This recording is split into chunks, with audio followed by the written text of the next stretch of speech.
Hello, hello. Hey, gang, make sure you're subscribing. Make sure you're subscribing. Why do I always tumble over those words? Subscribe. TC's laughing at me already. We're 5 seconds in. Subscribe to the Smerconish.com daily newsletter, and please turn on a friend. Also, subscribe to this YouTube channel. Ring the bell if you want to be notified of when I'm live. By the way, TC, I'm checking out a new look today. Oh. How do you like my cans? Oh, well, I'm very used to them, so it does not seem unusual or new to me.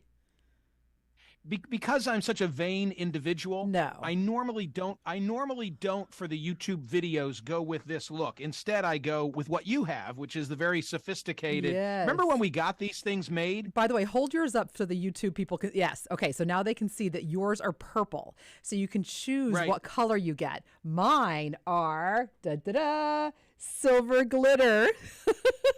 I love them. We had to have our ears injected. True story. Get them. True. Yeah. We both have silicone. Ladies and gentlemen, I'm here all week. Tax season is here. Did your financial advisor pay close attention to the tax consequences of every financial and retirement planning move that you made in the last year? If not, the professionals at Cordasco Financial Network, a proud part of Mercer Advisors, they sure did, and they can help you. They help you understand what taxes mean to your bottom line, and they structure a financial plan for your unique situation. Their on-staff CPAs can help you better understand specific tax implications that can impact your future goals and priorities, but only if you call them. 855-558-3500, 855-558-3500. Cordasco Financial Network, that's a trade name owned by Mercer Global Advisors. Investment advisory services are offered through Mercer Global Advisors, Inc. That's an SEC-registered investment advisor. Securities are provided through Andrew Garrett, Inc., member FINRA SIPC. Consultation with your tax professional is always recommended. Time now for the headlines from Smerconish.com, the newsletter. Thank you so much for the 20,335 votes that were cast yesterday at the website on this. Will President Biden's surprise visit to Ukraine quicken the end of the war, or prolong it? I gave you a third choice, which was neither.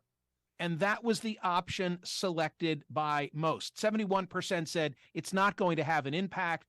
18% said hasten. 10% said prolong, in round numbers. Another Ukraine-based poll question today, and one that I've discussed with Admiral James Stavridis: should the U.S. regard any supply by China of lethal support to Russia as a diplomatic red line, meaning a real serious violation of diplomatic norms and something that's going to cause the U.S. to take it up several notches with regard to our relationship with China? I ask this question because of these new warnings by U.S. officials that China may be preparing to give weapons and ammunition to Russia for the war in Ukraine, which some say could portend the worst of the old Cold War. And you'd have on one side, and maybe you'll argue we already have this, but you'd have Russia and China and Iran and North Korea. And then on the other side, you'd have the United States and you'd have Ukraine. You'd have our European and Asian allies, which include Japan and South Korea. I mean, that's all the ingredients. Those are all the ingredients for a really combustible situation. And one that has me quite concerned, and I'm worried exactly what the response would be from the Biden administration. Of course, if you're going to set a red line, if you're going to say, this is a line you cannot cross, you've got to be prepared to back it up. And I'm mindful of the fact that President Obama set a red line in Syria and then backed off from it.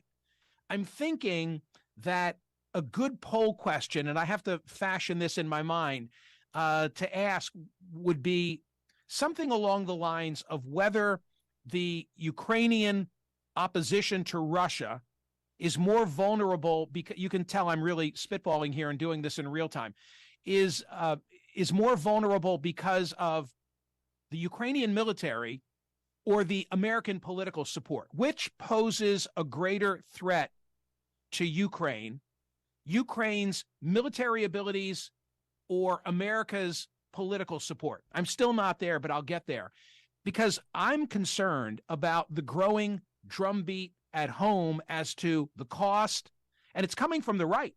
It's coming largely from Tucker Carlson, who, of course, is the head of the Republican National Committee, the titular head of the Republican National Committee.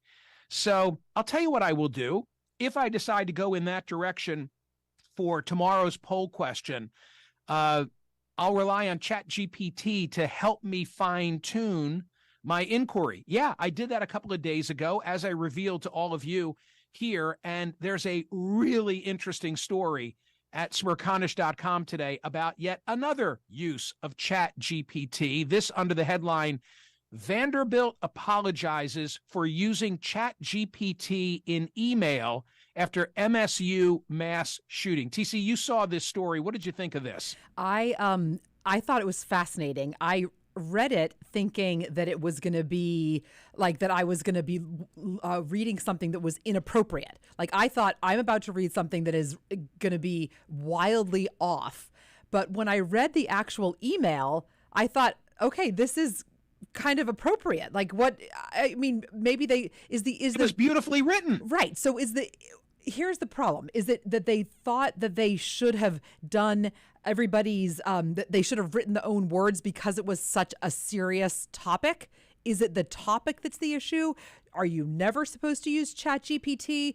If you look up a word in a thesaurus, is that like, it really does open up very interesting questions, but I was most struck by how appropriate the email was. Dear Peabody family. By the way, this is the school from which our daughter graduated at Vanderbilt. Yeah. Did you know that? I didn't know the specific one. Is Peabody is what? What is that within Vanderbilt? So she was an organizational psychology major. Don't ask me what that means, but it comes under the Education and Human Development School. Got it. Here's the letter. Dear Peabody, again, this I better do a better job of setting the stage. This is a letter, a communication that goes out from the Dean of Education and Human Development, Camilla Benbow, sent to students on February 16, and this is in the aftermath of the deadly mass shooting at MSU. All right? Yeah. Here's the email. Okay. The recent Michigan shootings are a tragic reminder of the importance of taking care of each other, particularly in the context of creating inclusive environments. As members of the Peabody campus community, we must reflect on the impact of such an event and take steps to ensure that we are doing our best to create a safe and inclusive environment for all. One of the key ways to promote a culture of care on our campus is through building strong relationships with one another. This involves actively engaging with people from different backgrounds and perspectives, listening to their stories, and showing empathy and support. We can also look out for one another by noticing signs of distress and offering support to those who may be struggling with mental health issues. Another important aspect of creating an inclusive environment is to promote a culture of respect and understanding. I'm not going to continue to read all of it, but you get the gist. And then at the bottom it says, in the wake of the Michigan shootings, let us come together as a community to reaffirm our commitment to caring for one another and promoting a culture of inclusivity on our campus. By doing so, we can honor the victims of this tragedy and work towards a safer, more compassionate future for all. Parenthetically, it then says, paraphrase from OpenAI's ChatGPT AI language model, personal communication, February 15, 2023. So they acknowledged it. If they hadn't acknowledged it, I don't think anybody would have been any the wiser. Would they somehow have found out? Would it have, like, the fact that they acknowledged it? No, I don't think anyone would have found out. Why would you even have asked? To your point, is the beef here that it seems impersonal, like you didn't even care to write it yourself? It was a mass shooting, people died, and you're relying on a computer. Right. But if the computer struck the right tone, I mean, could you improve on what ChatGPT did? I think they did. It says paraphrase. In other words, in my mind, what that means is they ordered it up. So whatever they said to make it, typed in to make it come out. And then they went through it and said, okay, like made little tweaks. That's to me what paraphrase means. So I don't know for sure, but I think it is the subject matter, because if you were doing something about like, moving in and, guidelines for moving in, would that be an issue? Or is it? I mean, I think it's the mass shooting aspect of it that's the problem. If you needed a sympathy note, if you needed a sympathy note, again, that's not appropriate. And Chat GPT could write you a hell of a sympathy note. You say that's inappropriate. I'm not saying it's inappropriate. I'm saying I think that's why people think it's inappropriate. I'm not sure what I think about this, because have you ever looked up? You probably haven't, because you're a wordsmith, but every once in a while, like if you're thinking of a toast or something that you want to say at a wedding or something like that, I'll look up things for ideas. We've had Toastmasters on this program. Like, in other words, I think that this society has not yet figured out what we think about ChatGPT. You started this weeks ago talking about this, and we're just not quite figured it out yet. Okay, while you're talking, yeah. Oh dear, I was wondering what that silence was. That made me nervous. Here we go. I just entered into ChatGPT. What? My friend lost their dog. Help me write a sympathy note. Oh geez. Okay. Here it is. It's already here. Yep. Dear blank, I was so saddened to hear about the loss of your beloved dog. I know how much your furry friend meant to you and how big a part of your life they were. Losing a pet can be such a painful experience, and my heart goes out to you during this difficult time. Your dog was lucky to have had you as their loving and caring owner, etc., etc., etc., with deepest sympathy. That's how easy it is. And then you can paraphrase it. So, maybe you wouldn't say furry friend. Like, I wouldn't say furry friend, but you could, use bits and you could use bits and pieces of it. I'm telling you, man, this Chat GPT has become like an everyday update on the program. There's always something. I couldn't believe it when I saw that headline. I couldn't believe it. Potentially tomorrow, I hate to say this because I don't want to jinx it, but Blake Lemoine, who flagged all of this artificial intelligence and said that it's sentient, we hope to be here tomorrow. Okay, another headline from Smerconish.com, the newsletter. This comes from Oregon Live. This really caught my attention. A former Bend, the town, mayor died homeless. What happened? Craig Coyner III once helped govern the city of Bend, ascending to its highest office. He served as the city councilor from 81 to 92, mayor for a year in 84, followed in the footsteps of his great-grandfather, who was the mayor in 1911. For more than 30 years, colleagues say he was sharp, creative, a dogged force in the county courthouse. First as a prosecutor, later as a defense attorney, he was known to represent even the most despicable criminals. But in the twilight of his life, he disappeared from the lives of those who knew and loved him. He experienced homelessness, the culmination of what loved ones describe as several compounding factors: family conflict, mental illness, substance abuse, the Great Recession, the death of his second wife. TC, he ends up showing up at a hospital with frozen feet. It's so sad. Frostbitten toes had to be amputated during his stay. He suffers severe alcohol withdrawal, had a stroke, lived his final days in the hospital, hardly able to move or speak. He died at age 75. So young. So heartbreaking. What's the story here? It's so heartbreaking. I mean, that is the story that we. Okay, a few things. One is that I think that we've seen that if you go and talk to homeless people, and you have seen the worst of the worst in San Francisco, you were out there. If you go and talk to homeless people, there are different stories as to why they're there, but a lot of it has to do with both mental illness and substance abuse. And it seems like both of those things were there. What I don't understand about what happened to the mayor is why his family failed him, because it seems like they did. However, there's always a story there. They try and try and try, and then he was so deep into mental illness and alcoholism and substance abuse that he just refused help. So I think it is unbelievably sad. I'm not sure it's unique. I don't know if it's unique. I think every single homeless person has a story, and it might not be that they were the former mayor, but I think that a lot of people that are living on the streets didn't come from right above street level. Does that make sense? You see what I'm saying? You said something that I'm gonna use as my takeaway, and that is that every time you see someone, I told the story here recently about coming out of Wawa. It's 6 o'clock. I'm in Center City, Philadelphia. I'm going to do my CNN show. I hit that Wawa routinely. Here's a guy. He's on a vent. And it's so often you just keep moving. And ultimately, I did keep moving in this case. I don't know what I could have done. There's so much of it around us.